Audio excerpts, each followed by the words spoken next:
Nah, pertama-tama apa sih itu persamaan linear satu variabel? Berarti kan adalah persamaan, pertamanya persamaan dulu kan, tapi cuma punya satu variabel nih. Nah, linearnya itu apa? Jadi gini, kita punya satu variabel dan pangkat tertinggi dari variabel tersebut adalah 1. Jadi kalau kita punya bentuk umum, nah bentuk umum dari persamaan linear satu variabel adalah gini, AX tambah B sama dengan 0, gitu ya. Nah, di sini B-nya itu kita sebut sebagai konstanta. Nah, A-nya itu kita sebut sebagai koefisien dari X.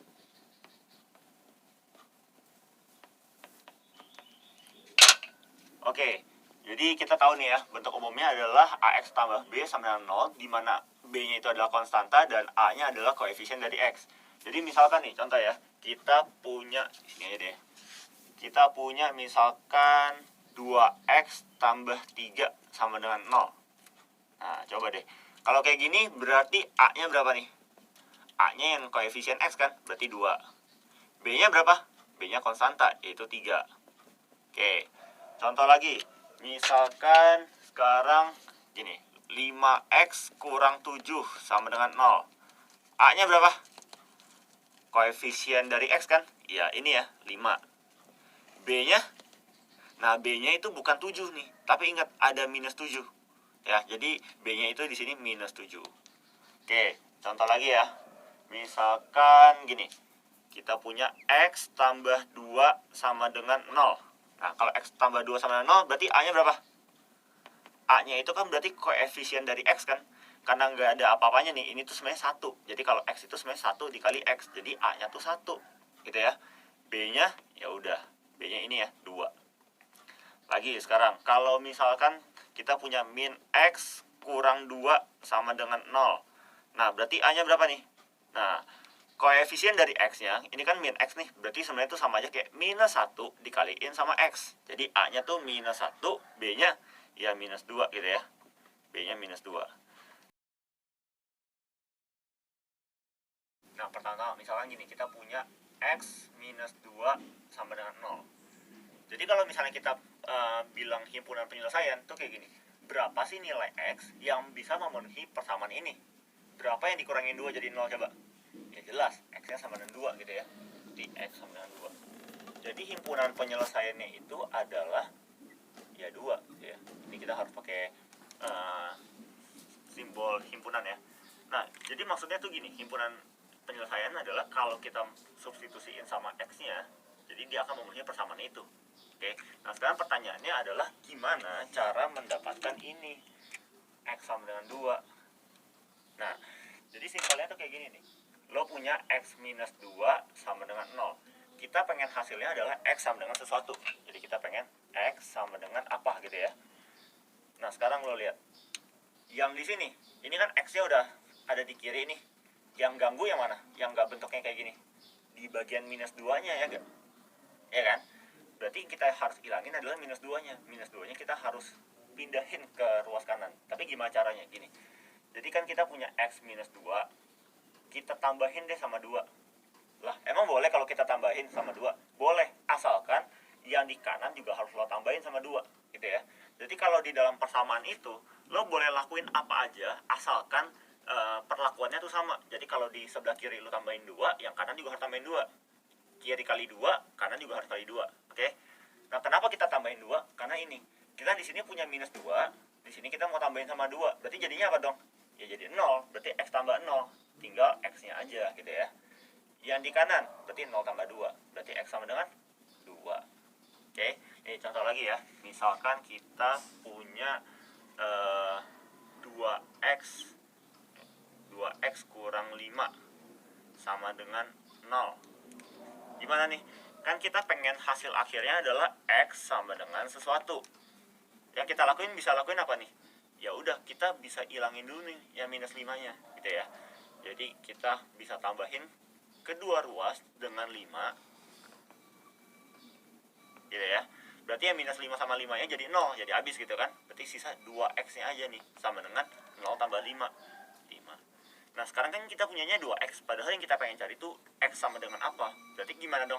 Ya udah simple, kita bagi kedua ruas dengan 2. 2 bagi 2 jadi habis kan, berarti x-nya sama dengan 5/2.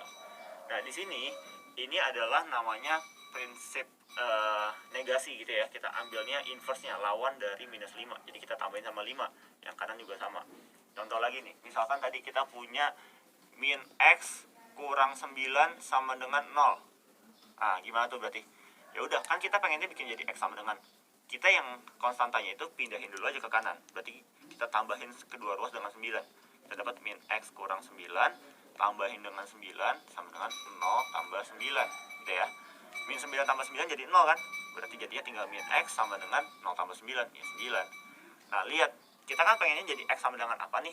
Padahal yang di sini kita punyanya min x. Berarti gimana? Ya udah, kita bagi aja kedua ruas dengan minus 1. Simple kan? Karena min x dibagi min 1 ya jadinya x aja gitu ya. Sama dengan 9 dibagi min 1 berapa tuh? Ya udah, minus 9. Nah, prinsip ini sering kita sebut sebagai pindah ruas gitu ya. Prinsip yang kayak gini nih, minus 9 kita pindahin ke kanan. Emang sih bahasanya nggak baku, sebenarnya bahasa pindah ruas tuh nggak tepat, tapi sering banget kita pakai gitu ya bahasa pindah ruas. Nah,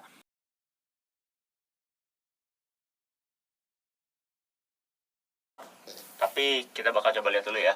Jadi gini, misalkan kita punya x tambah 2 sama dengan 0 gitu ya. Kita punya x tambah 2 sama dengan 0. Berapa nilai x yang memenuhi persamaan ini? Ayo coba, berapa yang kalau ditambahin 2 jadi 0? Ya berarti x-nya adalah minus 2 gitu ya. X-nya pasti minus 2. Coba aja minus 2 ditambah 2 berapa? Jadi 0 ya gak? Nah, tapi gimana sih cara proses dari sini ke sini? Prosesnya gimana? Ini kita sering sebut pindah ruas nih. Kita sering banget sebut ini pindah ruas. Jadi 2-nya dipindahin ke kanan, tapi lawannya tadinya plus 2 jadi minus 2 gitu ya. Tapi prosesnya gimana sebenarnya? Jadi kan gini, kita punya x tambah 2 sama dengan 0 gitu kan. Nah, ingat, kalau misalnya kita punya x sama dengan y nih, punya x sama dengan y, lo boleh lakuin apa aja terhadap keduanya asalkan perlakuannya sama. Jadi kalau lo tambahin 3 di ruas kiri, berarti yang di kanan juga harus lo tambahin 3 gitu ya. Jadi harus y tambah 3 juga. Kalau lo kurangin dengan 4, ya udah, yang kanan juga harus kurangin dengan 4. Simple. Nah, jadi di sini sebenarnya prinsipnya adalah lo kurangin kedua ruas dengan 2. Jadi x tambah 2 dikurangkan dengan 2 sama dengan 0 kurang 2. Nah, kenapa kita kurangin 2? Karena gini, lihat deh, lo punya tambah 2 dikurang 2 nih. Berarti jadi berapa? Ya jadi 0. Berarti jadi yang kiri itu tinggal x-nya aja. Ini 0 kurang 2, jadinya minus 2. Coba deh lo lihat, tadinya lo punya x tambah 2 sama 0, sekarang jadinya x sama minus 2. Prinsipnya tuh gitu. Jadi kalau lo punya plus 2, di sini punya plus 2, saat lo pindahin ke kanan, itu jadi lawannya gitu ya, jadi minus 2. Nah, sekarang kalau misalnya kita punya x kurang 3 sama dengan 0, berarti x-nya sama dengan berapa? Ya udah, berarti sekarang lihat aja nih, kita punyanya minus 3 nih. Punya minus 3 kan? Berarti kita sekarang punyanya gini, x minus 3 sama dengan 0 gitu ya. Terus yang kita lakukan apa? Ya udah, kita tambahin aja kedua ruas dengan 3. Jadi tambah 3 sama dengan 0 juga ditambah 3 gitu ya. Kenapa kita tambahin sama 3? Karena lihat, minus 3 ditambah 3 jadi berapa dong? Ya jadi 0. Berarti x sama dengan 0 tambah 3, yaitu 3. Nah, jadi prinsipnya kalau lo lihat ini nih, minus 3, berarti kalau dipindahin jadi berapa? Ya jadi lawannya, yaitu jadi 3. Oke. Kalau misalnya lagi nih ya, kalau x tambah 5 sama dengan 0, terus kita punya x kurang 7 sama dengan 0. Di sini berarti x-nya sama dengan berapa? Ya udah, ini kita punya plus 5 dipindahin ke kanan, berarti jadi minus 5. Yang ini sama, minus 7 kita pindahin ke kanan, berarti jadi 7 gitu ya. Jadi lawannya. Nah, prinsipnya dasarnya tuh dari sini. Tapi karena kita sering banget ngitung-ngitungnya, ya udah, ini jadi satu hal yang kita biasa pakai. Jadi kalau lo punya plus 5 dipindahin jadi minus 5. Punya minus 7 pindahin jadi plus 7. Sekarang kalau misalnya contoh yang lain ya.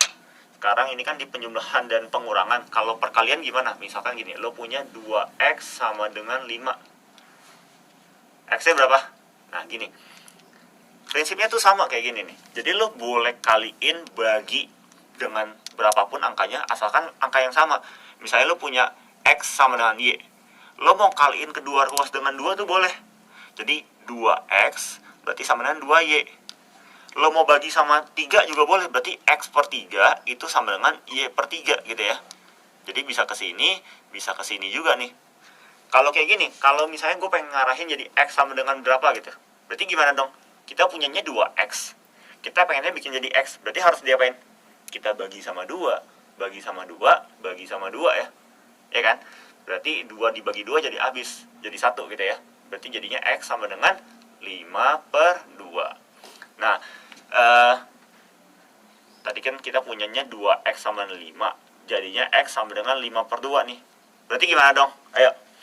Berarti kalau kita punya perkalian, kalau kita pindahin ruasnya, itu jadi pembagian. Jadi yang di sini 2, malah jadi pindahinnya jadi dibagi 2 yang di kanan. Oke. Kalau misalnya kita punya setengah x gitu ya, sama dengan 7. Berarti gimana? Ya udah sama. Tadinya kita bagi sama 2, tadi pertama kita bagi sama 2, kali ini biar ininya habis nih, biar jadi 1, berarti gimana? Kita kaliin aja sama 2 ya gak? Kaliin aja sama 2, yang ini juga kaliin sama 2. Berarti 2 dikali setengah x berarti jadi x, yang di kanan 7 kali 2 berarti 14. Nah, secara umum jadi lo lihat nih, tadinya 2x sama dengan 5, 2-nya pindah jadi ke bawah gitu kan. Ini setengah, setengahnya naik ke atas sebenarnya gitu kan. Coba kalau misalnya kita punya gini, 3x sama dengan 9. Terus kita juga punya 4x sama dengan 10. Terus punya lagi misalkan berapa nih, 1/3x sama dengan 5. Dan yang terakhir kita tulis di sini aja ya, di sini aja ya, misalnya 1/4x sama dengan 3. Nah, gimana tuh? Nah, ini ingat, ini kan tadi kita punya 3x nih, 3x berarti x-nya sama dengan 9. Ini kan 3, berarti turun ke bawah, berarti jadi 9 per 3, yaitu jadi 3. Konsepnya dari mana? Dari sini. Oke. Ya ini gimana? Ya udah, kita punya 4x, berarti 4 turun ke bawah, berarti jadi 10 per 4. Gitu ya, 10 per 4. Yang ini, kalau yang ini gimana? Kan kita punyanya 1/3, dia kalau dipindahin ke ruas kanan berarti dia jadi naik gitu ya. Jadinya x sama dengan 5 dikali 3 sama dengan 15. Kalau yang ini ya udah sama, x sama dengan 4-nya naik ke atas gitu ya, berarti 3 kali 4 sama dengan 12. Nah, jadi prinsipnya itu adalah dari sini nih sebenarnya, dari kesamaan. Jadi kita sebenarnya mengalihkan sama inverse gitu ya. Nah, jadi di bawah ini kita banyak banget soal-soal sehingga lu bisa latihan nih tentang pindah ruas ini. Sebenarnya sih nggak cocok ya dibilang pakai kata pindah ruas. Sebenarnya yang cocok adalah kalau di sini nih, yang lebih cocok adalah kita tambahkan kedua ruas dengan -2. Sebenarnya itu bahasa yang tepatnya. Yang di sini kita tambahkan kedua ruas dengan 3. Yang di sini misalnya tadi ya 2x sama dengan 5, berarti kita bagi kedua ruas dengan 2. Kalau yang ini setengah x gitu ya, setengah x sama 7, kita kalikan kedua ruas dengan 2. Cuma itu bahasa benernya nih. Cuma kalau kita di sehari-hari banyak banget yang kita biasa banget pakai kata pindah ruas. Jadi gue pengen di video ini lo belajar nih tentang pindah ruas tuh apa dan konsepnya tuh kayak gimana. Sehingga nanti kalau lo bakal pakai lagi tentang konsep-konsep ini, lo masih ingat dan lo juga bisa ngerti. Oke?